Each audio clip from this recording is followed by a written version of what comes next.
ঘটনাটা ঘটার সঙ্গে সঙ্গে মিডিয়া ব্রিফিং হচ্ছে, অনেকগুলো মিডিয়া ঘটনাস্থলে পৌঁছে গেল, আর্মি পৌঁছে গেল, কিন্তু এই চিত্রগুলো বা এই ঘটনাগুলো তো বাংলাদেশে খুব একটা দেখা যায় না, যে মিডিয়ার সঙ্গে খুব ভালো সম্পর্ক প্রশাসনের বা আর্মির সঙ্গে খুব ভালো সম্পর্ক, কিন্তু ঝটপট ঘটনাগুলো পরপর ঘটে গেল।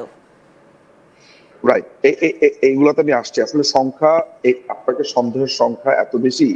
আমি আপনাকে প্রথম কথাটা বলি। প্রথম কথাটা হচ্ছে, পরিকল্পনাটা যদি এইভাবে হয়ে থাকে যে তিনি একটা প্লেন ক্র্যাশ করবেন, সেটা হচ্ছে একটা খালি মাঠে, এই জন্য আগে থেকে স্ক্রিপ্ট লেখা ছিল যে উনাকে গৌরবান্বিত করে কি কি কথাবার্তা বলা হবে, কিন্তু আনফর্চুনেটলি সে পড়েছে হচ্ছে একটা স্কুলের মধ্যে। ফলে আগে থেকে সেট করে থাকা ওই স্ক্রিপ্ট ছেড়ে দিয়েছে সেনাবাহিনী। ফলে ওই দুইটা সিনক্রোনাইজ না হওয়ার ফলে মানুষজন আরো বেশি রেগে গেছে, এক নাম্বার। দুই নাম্বার হচ্ছে যে আমরা গত প্রায় 5-6 মাস ধরে একটা কথা শুনছি যে বাংলাদেশে আপনার চাইনিজ যুদ্ধ বিমান চলবে না, চাইনিজ যুদ্ধ বিমান অনেক পুরনো হয়ে গেছে, এই ধরনের একটা গুঞ্জন শুনতে পেয়েছি।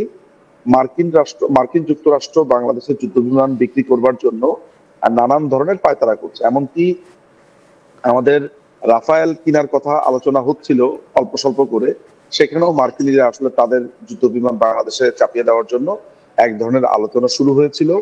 সোজা কথা, চাইনিজ যুদ্ধ বিমানের ব্যাপারে নানান ধরনের প্রশ্ন ছিল। আপনি জানেন যে টার্কিশ প্রতিরক্ষা মন্ত্রী কয়েকদিন আগে চলে গেছে।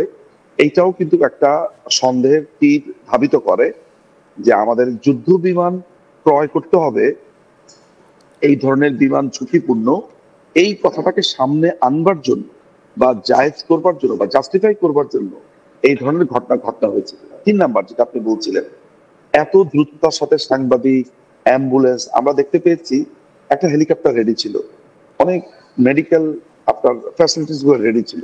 আপনি জানেন বাংলাদেশের সিচুয়েশন গুলো কি, এত দ্রুততার সাথে এই লোককে বাঁচানোর জন্য চারদিক থেকে ভেস্ট পরা লোকজন হাজির হয়েছে, তাকে অ্যাম্বুলেন্সে আপনার হেলিকপ্টারে করে নিয়ে গেছে। এই প্রত্যেকটা জিনিস আপনাকে সন্দেহ জাগাবে। এটা যদি একটা দুর্ঘটনা হয়, তাহলে দুর্ঘটনাস্থলে এত দ্রুত অ্যাম্বুলেন্স কিভাবে এলো, এত ভেস্ট পরা লোক সেখানে এলো কিভাবে? আচ্ছা, এরপরে দুর্ঘটনার পরপর যেটা আমরা দেখতে পেয়েছি সেটা হচ্ছে যে সাধারণ যারা নাগরিক আছে, যাদের সন্তান মারা গেছে, খুঁজে পাওয়া যাচ্ছে না, সেনাবাহিনী তাদেরকে পেটানো শুরু করলো। এই কারণে তারা হতাহতের সংখ্যা জানতে চেয়েছে, তারা জানতে চেয়েছে কত মানুষ মারা গেছে। আপনাকে আমি অনেকগুলো ভিডিও পাঠিয়েছি, আমি একদম এই ভিডিওটা দেখাতে বলবো। হ্যাঁ হ্যাঁ, যে রাত্রিবেলা সেখান থেকে সরিয়ে নিয়ে যাওয়া হচ্ছে, আমি সেই ভিডিওটা একটু দেখাতে বলবো। এই যে মাঝরাতে দেহ নিয়ে যাওয়ায় মাইলস্টোন স্কুল অ্যান্ড কলেজের সামনে সেখানে প্রতিবাদ দেখানো হচ্ছে, প্রতিবাদ করা হচ্ছে, বিক্ষোভ দেখানো হচ্ছে। এই ভিডিওটা আপনি পাঠিয়েছেন এবং আপনাদেরকে এই মুহূর্তে যে ভিডিওটা আমরা দেখাচ্ছি, আমি দর্শকদেরকেও বলবো যে নিঝুম বাবু এই ভিডিওটা আমাদেরকে পাঠিয়েছেন। এটা রাতের ছবি, মাইলস্টোন স্কুল অ্যান্ড কলেজের সামনে মাঝরাতের ছবি। এটা তখন প্রায় 2:30 আপনি যে ছবিটা পাঠিয়েছেন। হ্যাঁ জি, এবং যারা মানুষকে উদ্ধার করছে, সাধারণ ছাত্রছাত্রীরা ভলান্টিয়ার করছে, তারা বলছে, একজন বলছে আমি তো নিজের হাতেই 10 জনের লাশ সরালাম, সেখানে 19 জন লাশ করতে গেছে। অনেকের মানে এখানে যে মতামত এসেছে যে 3-4টা ক্লাসের উপরে এটা পড়েছে, প্রায় 200 থেকে 250 বা সেটা 300 জনের মতো হতে পারে মৃত। আহতের সংখ্যা কত আমরা এই ধরনের কোনো ডাটা পাইনি। আপনার এই ঘটনার পরপর অ্যাম্বুলেন্স রেডি, কিন্তু কতজন মানুষ মারা গেছে সেটার তথ্য আমরা পাচ্ছি না। এই যে লাশের সংখ্যা লুকানোর চেষ্টা সেনাবাহিনীর, অভিভাবকদেরকে লাঠিপেটা করা, দুর্ব্যবহার করা, এগুলো প্রত্যেকটা জিনিসই আসলে আমাদেরকে একটা জিনিস জানিয়ে দিয়ে যায় যে এদের উপরে আসলে পাকিস্তানি সেনাবাহিনীর একটা বড় আছর, আমরা বলি যে ভর করা, এদের উপরে ভর করেছে। লক্ষ্য করে দেখেন যে সেনাবাহিনী তার নিজের ইমেজ রক্ষা করবার জন্য এখন গণহত্যা চালাতেও বা একটা বিমান দুর্ঘটনা চালিয়ে মানুষ খুন করতেও তাদের কোনো সমস্যা হচ্ছে না। এরকম একটা ভয়াবহ শ্বাসরুদ্ধকর অবস্থা আপনাকে আমি আরো বলি, সেটা হচ্ছে আপনি 3টে কারণ বললেন যে কেন এটা ষড়যন্ত্র বলে আপনি মনে করছেন, বাকিটাও যদি বলেন। জি, এখানে যেটা হয়েছে যে দেখেন, একটা কথা বলা হয়েছে টাইমিং অফ দ্য ইজেকশন। আমি যে রিপোর্ট আপনাকে পাঠিয়েছি বলা হচ্ছে পাইলট লো অ্যালটিটিউড ট্রেনিং সার্কিটে ছিলেন, সেখানে ইজেকশন সিস্টেম ব্যবহার ঝুঁকিপূর্ণ, অথচ এখানে অস্বাভাবিক দ্রুততায় পাইলট ইজেক্ট করে। এটি একটি কারণ হিসেবে দেখিয়েছি যে রিপোর্টের কথা বলছি সেখানে। তারপর ক্র্যাশ ইম্প্যাক্ট লোকেশন, বিমানটি ভেঙে পড়ে ঠিক এমন ভবনে যেখানে তখন ক্লাস চলছিল। একটি মিলিটারি ট্রেনার জেট এরকম জনবহুল এলাকাতে উড়াবে কেন? ঠিক। সেটাও একটা বড় ধরনের ব্যাপার। এগুলো ফাঁকা জায়গাতে ওড়ায়, এমন ভাবে ওড়ায় যে দুর্ঘটনা ঘটলো সেটা ধরেন নদীতে পড়তে পারে, পানিতে পড়তে পারে বা মাঠে পড়তে পারে, এরকম একটা জায়গাতে।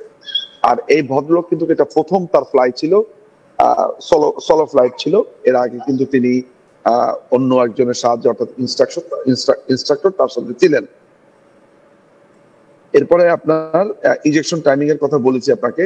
প্ল্যান ডিস্ট্রাকশন মডেল, গোপালগঞ্জ গণহত্যা, বিদ্যুৎ সংকট, অর্থনৈতিক চাপ, ছাত্র আন্দোলন, ইউরোপীয় পার্লামেন্টের মানবাধিকার রিপোর্ট ইত্যাদি বিষয় থেকে জনসংযোগ সরাতে কন্ট্রোল ক্যাটাস্ট্রফি হতে পারে। দেখেন, আমি কিন্তু এই আলোচনার শুরুতেই এই কন্ট্রোল ক্যাটাস্ট্রফির কথা বলেছি। দেখেন, স্ক্রিপ্ট রেডি। জামাত ইসলামী অর্থাৎ সেনা প্রধানের প্রিয় বাক্য আমিরে জামাত, এই আমিরে জামাতটা কিন্তু পুরোপুরি রেডি ছিল যে এইটার পরপরই আপনার যে পাইলট তাকে একেবারে গ্লোরিফাই করে তিনি দেশের সেনা, তিনি দেশের বীর, অনেকগুলো মানুষকে প্রাণে বাঁচিয়েছেন, এই ধরনের কথাবার্তা বলে কিন্তু কথাবার্তা শুরু হয়েছে। যে লোক 2 থেকে 300 লোককে হত্যা করে ফেলেছে, একটা কি বলবো, একটা অকেজো, একটা অকার্যকর একটা পাইলট যে কিছুই শেখেনি, সেই লোকটাকে রাষ্ট্রীয় স্যালুট ট্যালুট দিয়ে একাকার অবস্থা। এই যে আগে থেকেই এসব গৌরবান্বিত, তার মানে ওদের ধারণাটা ছিল যে এ ইজেক্ট করে বের হয়ে যাবে। খেয়াল করে দেখেন, সে ইজেক্ট করে বের হয়ে যাবে, প্লেনটা ক্র্যাশ করবে, এতে করে কোনো মানুষও হতাহত হবে না, পাইলটও বেঁচে যাবে, মাঝখান থেকে পাইলটকে অনেক সুনাম করা হবে। অথচ যেহেতু বিপত্তিটা হয়ে গেছে, অনেক মানুষ মারা গেছে, পাইলটও মারা গেছে, পাইলটের মারা যাওয়ার ব্যাপারটা নিয়েও আমার সন্দেহ আছে। কিরকম সেটাও যদি আমার একটু কাছে বলেন। মনে হয়, আমার কাছে মনে হয় যে পাইলট যদি আগে থেকে এই পরিকল্পনার অংশ হয়ে থাকে যে তুমি এই প্লেনটাকে ছেড়ে দিবে, এটা মাঠে পড়বে, তুমি বের হয়ে যাবে, সমস্ত দৃষ্টি এটার দিকে ঘুরবে, গোপালগঞ্জ গণহত্যা বা সেনাবাহিনী যা করছে এগুলো থেকে মানুষের দৃষ্টি ফিরবে।